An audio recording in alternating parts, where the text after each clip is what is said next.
Marble cutter, would cutter அப்படிலாம் சொல்லக்கூடிய machine தான் பார்த்திங்கன்னா இந்த மிஷின். இந்த மிஷினை நாங்கள் நார்மலாக எதுக்கு யூஸ் பண்ணுவோம் அப்படின்னு பார்த்திங்கன்னா டோர் கட் பண்ணுறதுக்கு, ஷீட் கட் பண்ணுறதுக்கு இதை யூஸ் பண்ணுவோம். ஸோ இது பார்த்திங்கன்னா கொஞ்சம் ஹெவியாக இருக்கும். வெயிட் பார்த்திங்கன்னா ஒரு 2 to 5 kgs அந்த மாதிரி ரேஞ்சில் வரும்.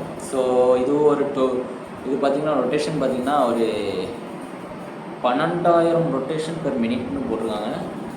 ஸோ 12,000 ரொட்டேஷன் பெர் மினிட் அப்படின்னு போட்டுருக்காங்க. உண்மையான தெரியல.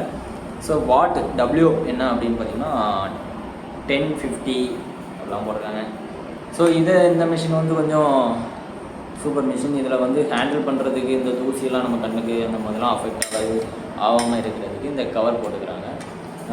பட்டன்ஸ் பார்த்திங்கன்னா இந்த மாதிரி பட்டன் வரும். ஸோ இது வந்து ப்ரெஸ் பண்ணுறதுக்கு, இந்த ப்ரெஸ் பண்ணது அப்படியே நிற்கிறதுக்காக இந்த பட்டன், இது ப்ரெஸ்ஸிங் பட்டன், இது இன்னொரு பட்டன். அதுக்கப்புறம் பார்த்திங்கன்னா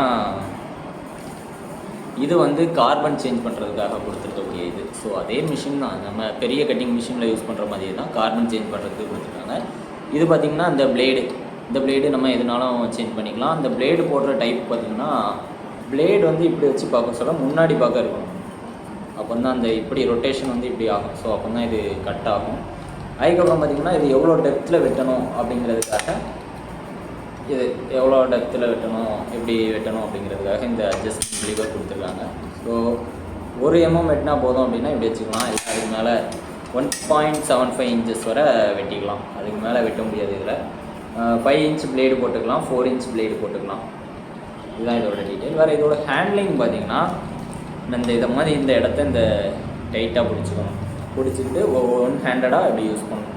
ஸோ 1-handed-ஆக இந்த பட்டனை ப்ரெஸ் பண்ணி நீங்கள் யூஸ் பண்ணிங்கன்னா உங்களுக்கு நிறையா தச்சர் அவங்களாம் கார்பெண்டர்ஸ்லாம் யூஸ் பண்ண சொல்ல என்ன ஆகும்னா, அந்த மிஷின் நல்லா ஹெவி மிஷினை வெட்டிட்டு முன்னாடி போகும்போது ரொம்ப பாதியில் என்ன ஆகும்னா ரிவர்ஸ் அடிக்க சொல்ல அந்த பலகை நீங்கள் கீழே பிடிச்சிருந்தாலோ இல்லை கையை காலை பக்கத்தில் வச்சுருந்தாலோ ஸோ என்ன ஆகும் அப்படின்னு கேட்டிங்கன்னா கையை காலை வெட்டிடும்.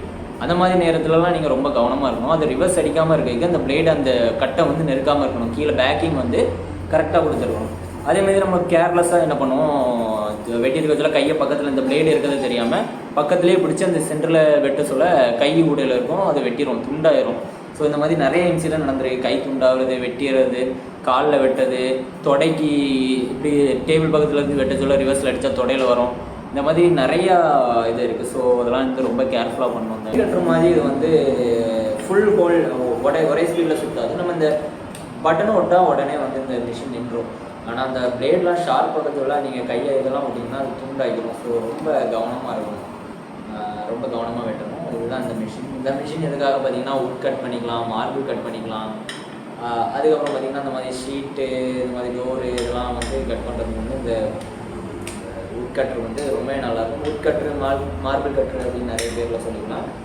இதோட இதுவும் ஒரு டூல்ஸு, ஒரு கட்டிங் அப்படின்னு பார்த்திங்கன்னா main cutting machine, try cutting machine, இன்னொன்று இந்த மார்பிள் கட்ரு, இந்த 3மே இருந்துன்னா உங்களுக்கு டூல்ஸ் வந்து ரொம்பவே நல்லா இருக்குங்க.